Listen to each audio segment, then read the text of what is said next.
Morning सभी जो board के विद्यार्थी हैं वो आगामी 2 पेपर बचे हुए हैं, जैसे मैथ और सोशल स्टडीज सामाजिक का। तो हम मैथ की क्लास भागीरथ जी सब ले रहे हैं, लगातार प्रयास कर रहे हैं, आप इसके साथ जुड़ने का प्रयास कर रहे हैं। और मैं आपके सामाजिक के जो टॉपिक है लगातार जैसे हम 9वां अध्याय कर रहे हैं और एक एक टॉपिक के बाद हम लगातार टॉपिक पर चलते जा रहे हैं। तो आपसे रिक्वेस्ट है कि आप लाइक और शेयर जरूर करें ताकि हमें भी विश्वास हो और आपका आशीर्वाद मिलता रहे।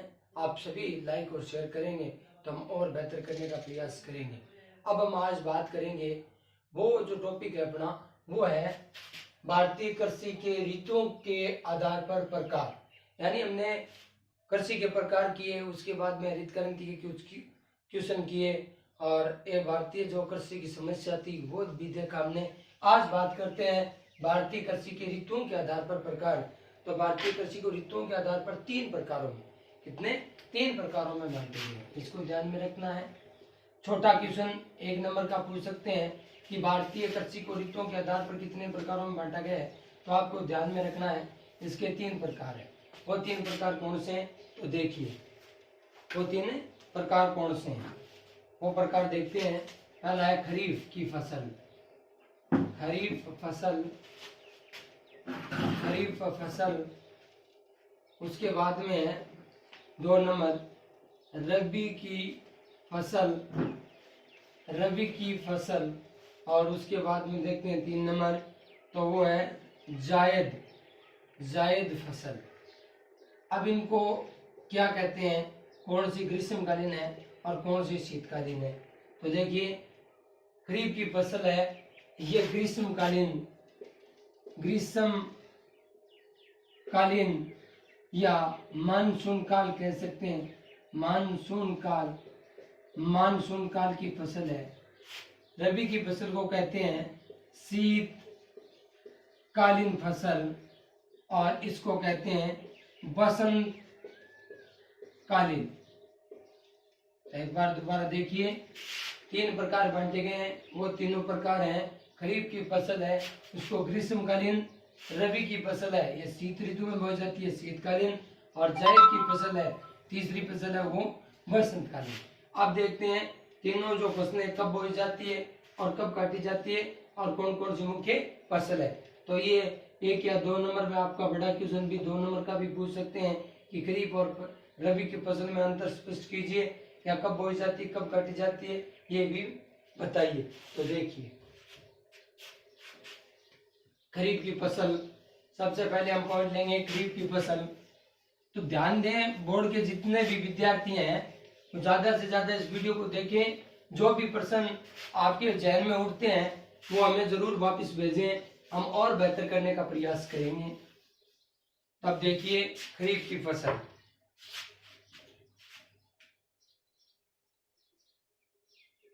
खरीफ की फसल। अब खरीफ की फसल कब बोई जाएगी और कब काटी जाएगी और मुख्य कौन सी फसलें। तो देखिए खरीफ की फसल,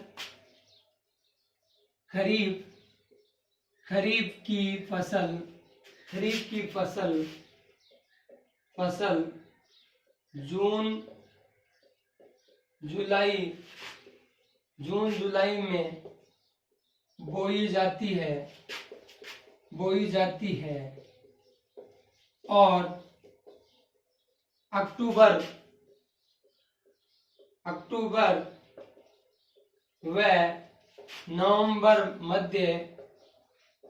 व नवंबर में क्या कर ली जाती है, काट ली जाती है। अब इसमें आपको 4 शब्द ध्यान में रखना है। कब, जब अपने स्कूल खुलती है जून जुलाई में, तो इसको ध्यान में रखना है। तब इसको बोएंगे और अक्टूबर नवंबर में इसको क्या करेंगे, काटेंगे। तो ये दोनों आपको ध्यान में रखना है। अब खरीफ की मुख्य फसल कौन कौन सी वो देखिए। खरीफ की मुख्य फसल, ये 1 नंबर में पूछ सकते हैं कि कोई 2 खरीफ की फसलों के नाम बताइए। तो खरीफ की मुख्य फसल कौन कौन सी है, तो देखिए आप खरीफ की मुख्य फसल कौन सी है। तो मक्का, मक्का, बाजरा, मक्का बाजरा, मूंगफली, मूंगफली, मूंग, गन्ना, ये मुख्य फसलें। मक्का, बाजरा, मूंगफली, मूंग, गन्ना, सोयाबीन, ये जो इनकी क्या है मुख्य फसलें हैं। और एक दो आप लिखना चाहें तो सोयाबीन और लिख सकते हैं, मोठ भी इसमें आता है। तो ये 3-4 फसलें आपको याद में रखनी है। तो मक्का, बाजरा, मूंगफली, मूंग, गन्ना, सोयाबीन, उड़द, ये सब इसमें बोई जाती है। तो ये आप एक बार देख लें, और यदि आप दोबारा देखना चाहें तो वीडियो को रोक सकते हैं, और यदि आप उतारना चाहें तो स्क्रीनशॉट इसका ले सकते हैं। आपको मैं 2 सेकंड का समय देता हूँ, 2 या 3 सेकंड में आप स्क्रीनशॉट भी लेना चाहे तो ले सकते हैं। अब अगली जो फसल है उसकी बात करेंगे हम, वो है रबी की फसल कब बोई जाती है और कब काटी जाती है। तो यानी चैप्टर काफी कृषि का है, वो लंबा है। इसमें 12वीं क्लास के बोर्ड के भी विद्यार्थी ध्यान दें, उनके भी इनमें से प्रश्न आते हैं, तो वो भी इस वीडियो को देख सकते हैं, उनके लिए भी यह कारगर साबित हो सकता है। तो देखिए रबी की फसल, रबी यानी शीतकालीन, सर्दियों में जिसको बोते हैं। तो देखिए रबी की फसल, रबी की फसल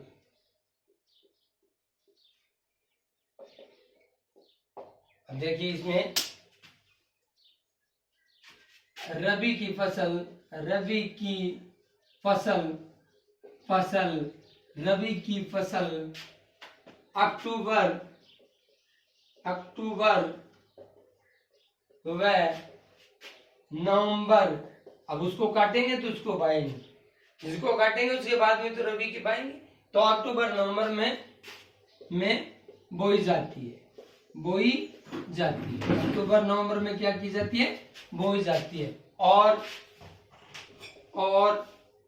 मार्च अप्रैल में काट ली जाती है। यानी कब बोई जाती है, अक्टूबर नवंबर में। ध्यान दें एक बार, अक्टूबर व नवंबर में इसको क्या करेंगे, बोएंगे यानी बाएंगे। मार्च अप्रैल में इसको क्या करेंगे, काटेंगे। तो इसको जब खरीफ की फसल कटेगी तो इसको क्या करेंगे, बोएंगे। और अब आ गया मार्च अप्रैल, तो इसको क्या करेंगे, काटेंगे। तो इसके बाद में कौन सी बोएंगे, जायद। लेकिन उससे पहले देखते हैं रबी की मुख्य फसलें। रबी की मुख्य फसलें यानी कौन कौन सी फसलें हैं वो देखते हैं। रबी की मुख्य फसलें, रबी की मुख्य फसल कौन कौन सी है, जैसे मान लो गेहूं, चना, सरसों,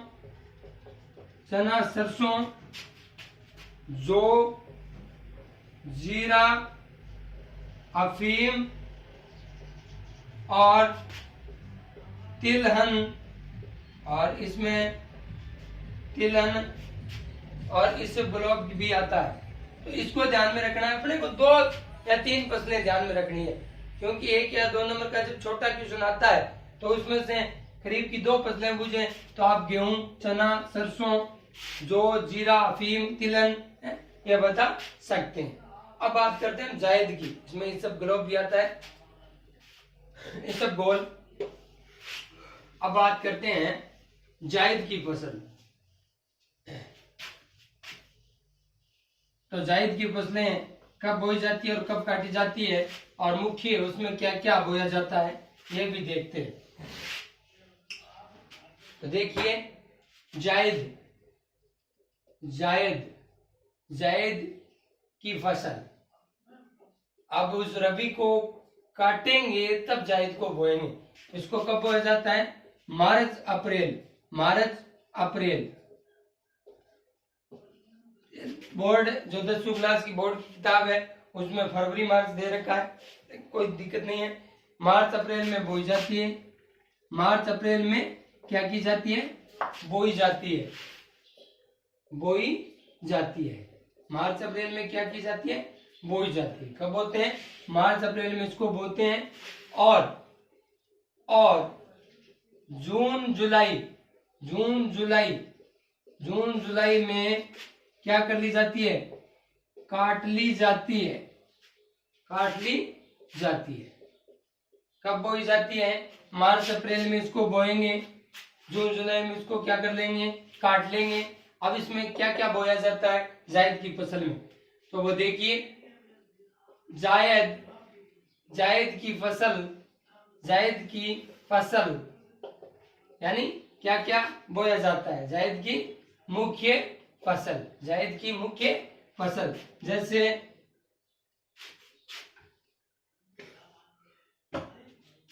हरा चारा यानी पशुओं के लिए, वह सब्जियां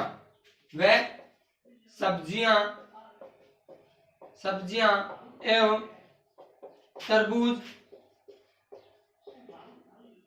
ककड़ी, खीरा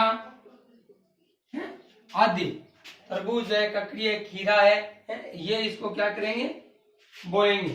तो ये मुख्यतः ज्यादातर इसमें क्या बोई जाती है, सब्जियां और हरा चारा। इसमें ज्यादातर ये पूछ ले तो आप बता देना, हरा चारा, सब्जियां, तरबूज, ककड़ी और खीरा आदि इसमें बोई जाती है।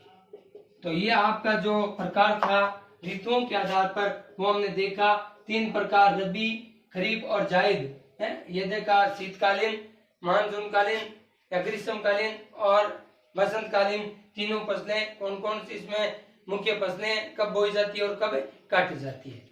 अब आपका एक क्वेश्चन आता है, बहुत जोरदार इंपॉर्टेंट क्वेश्चन है, बोर्ड के नजरिए से देखें। किसी एक फसल पर भौगोलिक लेख लिखिए। हम 4 शब्द याद रखेंगे और उससे बड़ा जो प्रश्न बनाएंगे और एक बड़ा उत्तर लिखेंगे, ताकि हमें 3 या 4 नंबर का क्वेश्चन आए, उनमें से हमें 3 नंबर प्राप्त हो जाए। उसको जैसे मान लो किसी एक फसल को देंगे और या कह देंगे किसी एक फसल पर भौगोलिक लेख लिखिए, चाहे वो गेहूं पर लिख लें, चाहे चना पर लिखें, या ऐसा हो सकता है गेहूं के लिए भौगोलिक दशाएं बताइए, गेहूं के लिए आवश्यक, चने के लिए आवश्यक भौगोलिक दशाओं का वर्णन कीजिए। तो ये आपके जो 4-5 मुख्य फसलें हैं, उनमें आपको एक आधा क्वेश्चन ये उठता है, तो ये भी बहुत इंपॉर्टेंट है। तो हम पहली बात करेंगे चावल के लिए। तो देखिए आप, चावल के लिए जैसे प्रश्न आ गया, निम्न में से किसी एक फसल पर भौगोलिक लेख लिखिए। ये भी आ सकता है, या और अलग क्या आ सकता है कि निम्न में से किसी एक फसल पर भौगोलिक लेख लिखिए। जैसे मान लो 2 फसल दे देंगे, जैसे मान लो गेहूं दे दिया, गेहूं अथवा चावल, गेहूं अथवा चावल, या ऐसा गया गेहूं पर भौगोलिक लेख लिखिए। किसी एक फसल पर भौगोलिक लेख आए तो अब आप किसी पर कर सकते हैं, लेकिन ऐसा क्वेश्चन आ गया कि आपको गेहूं के लिए भौगोलिक दशा पर एक क्या करना है, लेख लिखना है। या क्या आ सकता है, चावल पर है, चावल की फसल के लिए एक भौगोलिक लेख लिखिए। ये जो एक क्वेश्चन आएगा आपके बोर्ड में, ये 3 से 4 नंबर या 2 से 3 नंबर। तो अपने को 2 से 3 नंबर है, तो कम से कम 150 से 200 शब्दों में, आप सामाजिक पढ़ रहे हैं तो शब्दों को ध्यान में रखना है। जो 2 से 3 से जो नंबर के क्वेश्चन आते हैं, उनमें आप कम से कम 100, 150, 200 शब्दों में काम करेंगे, तभी ये जो आपके नंबर आ पाएंगे। तो आपको देखना है कि मैं 4 ही शब्द लिखाऊंगा और 4 शब्दों से हमें किस प्रकार एक बड़ा क्वेश्चन बनाना है। जैसे मान लो मैं तापमान लिखा दूंगा, वर्षा लिखा दूंगा और मृदा लिखा दूंगा और उत्पादित राज्य लिखा दूंगा। अब आपको एक बड़ा क्वेश्चन, कम से कम यह बोर्ड 2 बार भरा जाना चाहिए, ताकि आपके 100-150 शब्द काम में आ सके और आप एक बड़ा उत्तर बनाकर लिख दें ताकि आपके पूरे में से पूरा नंबर आ सके। कई बच्चे ये भी कह रहे थे कि सर हम क्या करें, इतना बड़ा क्वेश्चन याद नहीं होता, तो 2 या 3 शब्द, तो इसको मैं कल आपको विस्तृत तरीके से पहला जो क्वेश्चन करेंगे चावल के लिए करेंगे, इसके लिए करेंगे, चावल के लिए करेंगे। तो ये बड़े जितने भी क्वेश्चन आएंगे उनको मैं एक एक टॉपिक वाइज, आपकी 5 फसलें, 5 से 6 फसलें, चावल, गेहूं, गन्ना, कपास, तंबाकू वगैरह, जिनके लिए तापमान, वर्षा, मृदा, ये एक मैं पेज बना दूंगा आपको, और उसके बाद में बड़ा क्वेश्चन कैसे बढ़ाएंगे सिर्फ 4 शब्दों में। तो आज के लिए इतना ही, बहुत बहुत धन्यवाद।